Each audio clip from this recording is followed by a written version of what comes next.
Welcome to Our Girl Relationships. On this channel, we talk about problems people face in their day-to-day life. Let's start with the video. My in-laws have welcomed me, I'm 35, and considered me to be one of their own from the moment my late wife introduced me to everyone. I felt like I immediately clicked and fit right in, and that made our marriage so much easier. It was just one of those things that happened to further develop my conviction of something, and that something was that my marriage was meant to be, and that the universe was getting its stuff together to make sure it survives and stays as healthy as it may be for as long as possible. I guess the universe did live up to that assumption of mine, because my marriage did fulfill what it was for until dying breaths. I guess the title gives it away, but my wife passed away a couple of years ago in a devastating and slightly surreal way. She had been battling depression for as long as I've known her, and I always found a way to manage things with her or help her cope with the constantly and consistently damaging influence that mental illness has on a person's life. I tried doing my best to be there for her and shut down her demons whenever they got too loud, but my influence in her was only so strong, and I could always only do so much. At the end of the day, the strength that it had on her wasn't a result of what kind of person she is, nor does it say anything about it. I only hope this was common knowledge, and I didn't have to probably jeopardize my relationship with my late wife's family, whom I love, for the sake of informing my sister-in-law of this. I remember being so happy when my mother-in-law called me to tell me that one of the youngsters of the family had gotten engaged and that my in-laws were hosting a party for him, and I was on top of their guest list. I guess a part of me assumed that with the passing of my wife and the way I had handled my emotions and coped with her death in the first few months would lead to my relationship with my in-laws' fallout. Hearing them still putting in the time and care to make sure I know damn well I'm still as much of a family member of theirs as I had been genuinely brought me plenty of peace and ease of mind. I got all flittery on the inside and literally started planning out in my head what I was going to wear and what I would be saying to make a good impression and stay in touch with them. I'm not really sure why I felt such a strong urge to connect, but I guess it felt like I would be keeping a part of my wife alive within me by doing so. Moving on from that, a little bit of background on my late wife's relationship with her family. She grew up in a loving, caring, and warm household that provided her with the love and care she would need to become a textbook kind of healthy and functioning human being, which just goes to prove that what's mental is equipped into the mind regardless. And they were well off financially, which meant that they constantly hosted parties and gatherings for everyone else in the family. And since my wife is the only girl and had one other brother, she always connected quite deeply with most of her cousins that were her age. She would always tell me stories about their adventures, and before we met, they were her rock and stone, and she could always rely on them to help her pick up her torn-apart pieces whenever she needed support. That's the reason I felt pressured to make a good impression on all of them, and that in turn translated to me deciding that they would be the people I would try to connect with most when I get to that engagement party. I get there the day of, and I started walking around, making small talk with everyone, trying my best not to get emotional while walking around in my parents-in-law's house, which I hadn't stepped foot in since my wife died. She loved that house, and I found myself zoning out and reminiscing the stories and good times we had spent there in a way that comforted yet devastated me. I already sensed that this would have serious repercussions on my mental health once the party was over, and even began worrying that I would explode on everyone during it, which is partially what ended up happening. I remember that I was staring at a painting and thinking back at the time when my wife told me the story of her and her cousin accidentally tearing it and then smudging it when they tried to fix it, and literally having to sneak it out of the house to get it fixed up because her dad loved it so much. There was a glimpse of hope lingering within me as I looked away. I automatically looked around to the cousin that was involved in said story. I found her standing and talking to my sister-in-law, my brother-in-law's wife, and seemed to be deep in what seemed like a mildly interesting conversation. Now, I noticed that the cousin seemed extremely annoyed, but the glass of wine in her hand and the sloppiness of her glances and responses made me believe she was probably too drunk to react to whatever was being told to her. I nudged my way closer towards them, slowly because I didn't want to just walk up to them and barge in on the conversation.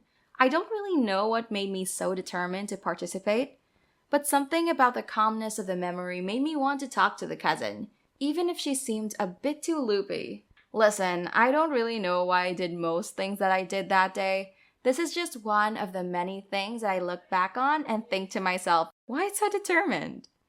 Anyways, as I was getting closer and hoping they would be talking about something I could participate in, I was unpleasantly surprised to hear my wife's name being shushed around by my sister-in-law.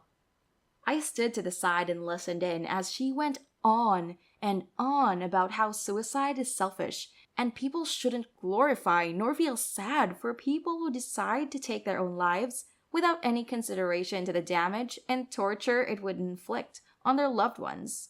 The cousin literally had to sit down and zone out into the distance, and the sister-in-law seemed so pressed by my wife's death that she kept talking even though it was obvious she was only talking to herself.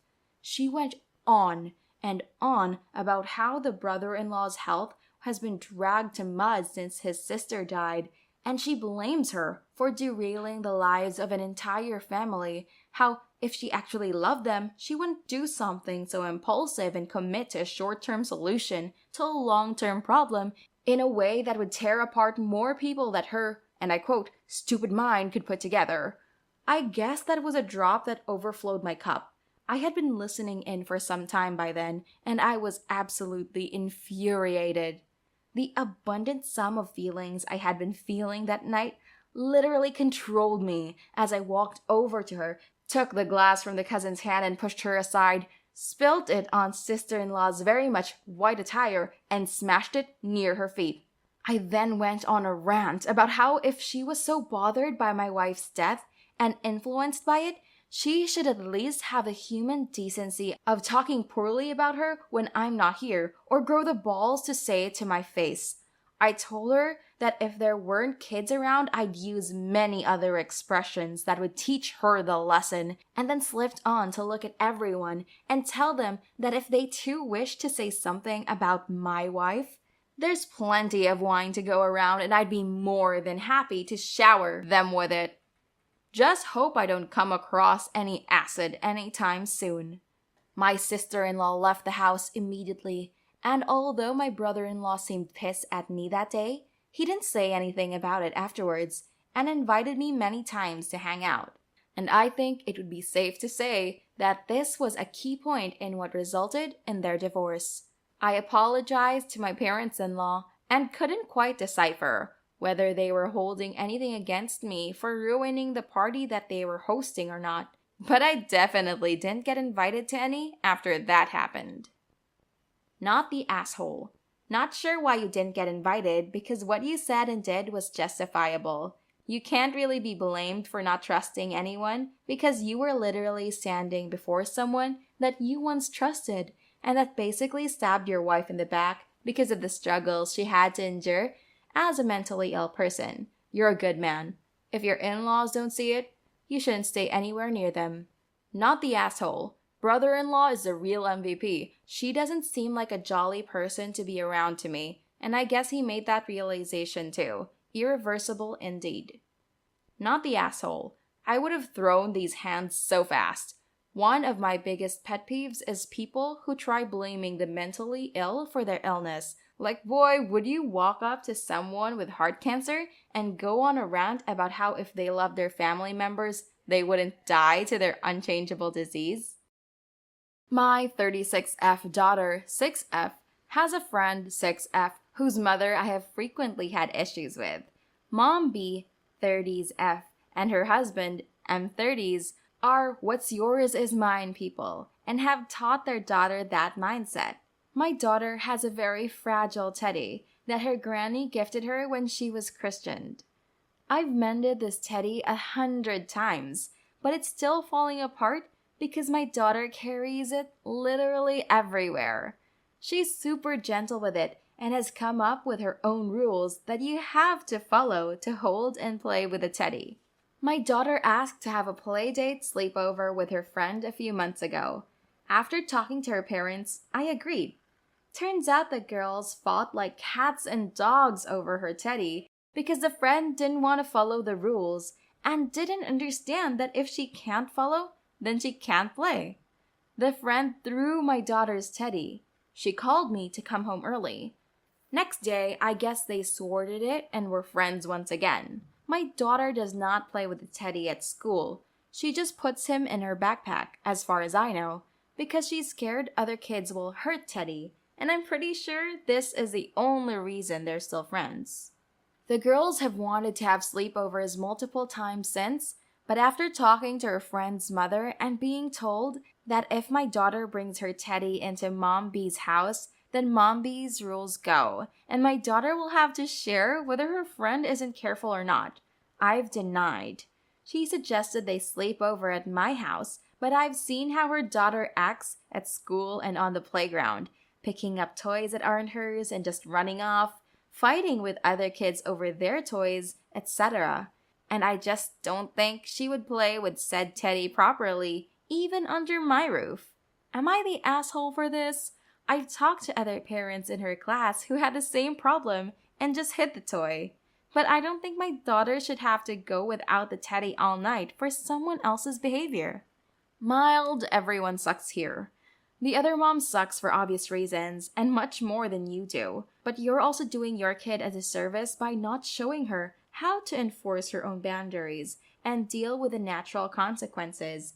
Asking her directly would make the most sense here. Does your daughter want to go on the sleepover? If she does she want to leave Teddy at home or that he doesn't get messed up?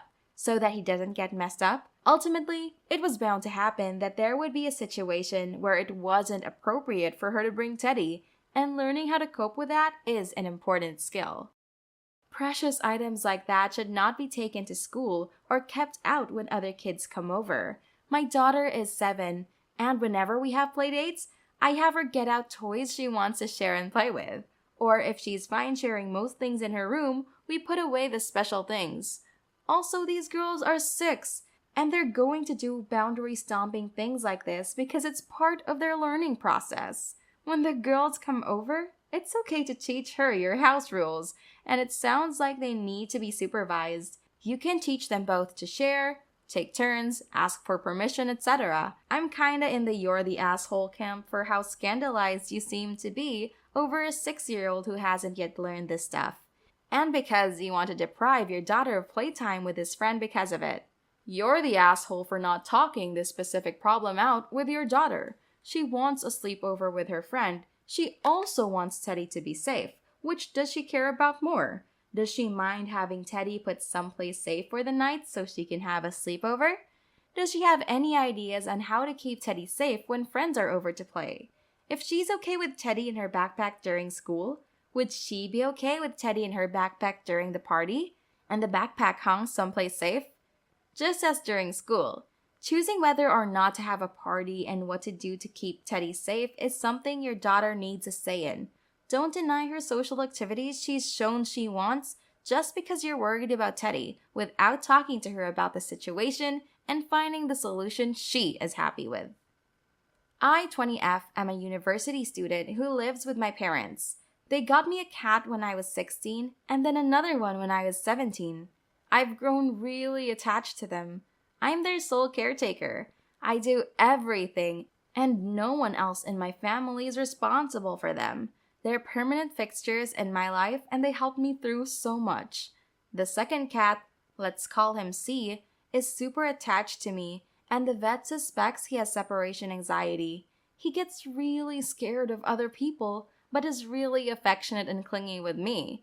The problem is that my dad is allergic to him. He isn't allergic to the first cat, but he sneezes like crazy around the second one.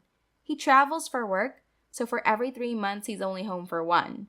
His allergies seem to get worse when he's away for longer, and the cats are not allowed out of my room when he's home. I've developed a system.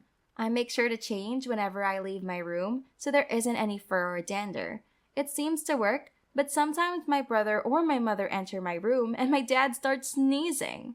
For reference, if he stays home for a month, then he'd be sneezing for a week. He refuses to take any allergy pills to help with it. Last month, it got really bad because I had surgery, and my mom kept entering my room to help me. She keeps asking me to give away C, and she thinks it's fine because I still have the first. She calls me a bad daughter and says that I don't care about my dad. It's driving me crazy because she says the same thing 5 times a week. Am I the asshole for refusing to do so? My parents and sister believe I am, but I plan to move in a year to another country. We have a house in that country, but my mom just told me that the cats aren't allowed to live there with me, even if my dad will be there at most 3 months a year. Even if I don't move, I'm 20 years old, and I won't be living with my parents forever. Edit. My dad has never asked me to give away my cat, but he complains to my mom, and she is the one who asks.